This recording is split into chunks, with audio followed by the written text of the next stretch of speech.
Повеќе од 40.000 тони токсичен отпад лежи во дворот на Охис. Ова го покажале испитувањата кои биле извршени од Министерството за животна средина, поточно од Канцеларијата за перзистентни органски загадувачи. Во двата базени, каде до крајот на 70-тите години од минатиот век се складирале нус продуктите од производството на линданот, стојат огромни количини сериозно штетни хемиски соединенија, а тоа веќе почнало да го зема данокот по животната средина. Во големата депонија имаме околу 40.000 тони на отпад со високи концентрации на ХЦХ и околу 10.000 тони на земја контаминирана со пониски концентрации, додека во малата депонија имаме околу 1500 тони на високиот отпад со високи концентрации на ХЦХ и околу 4 до 5.000 тони на контаминирана земја. Тоа што го знаеме, значи официјално потврдено со истражување. Неколку децении властите во Македонија целосно го игнорираа овој проблем, но откако научната јавност утврди дека линданот и продуктите кои се добиваат при неговото производство предизвикуваат низа сериозни последици по човековото здравје и животната средина, го вклучија црвениот аларм.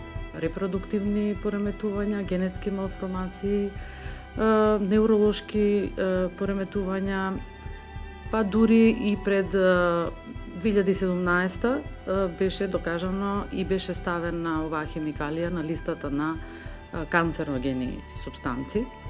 Но карактеристично за линданот и останатите изомери на ХЦХ е дека доколку правилно не се складираат, многу брзо и лесно се прошируваат од местото каде се складирани и го контаминираат просторот околу нив. И покрај тоа што се покриени со илјадници тони земја, тоа не ги спречува отровните материи да ја контаминираат животната средина преку почвата, подземните води и воздухот. На листата од 18 жешки точки во Македонија, овие два базени во Охис го заземаат првото место. Во Македонија, концентрацијата на изомерите на ХЦХ била измерена и близу куќи населени места, далеку од Охис. Експертите предпоставуваат дека тоа можеби е знак дека во одредени куќи во Македонија се уште има, а можеби и како пестицид се користи линданот. Ако, например, се произведува или се користи во потопли некои предели, тогаш со испарувањата и воздушните струи патува кон поладните предели и од тие причини се докажало и дека овие хемикали можеле да се најдат и онаму каде што не се произведувале, а тоа се Арктикот.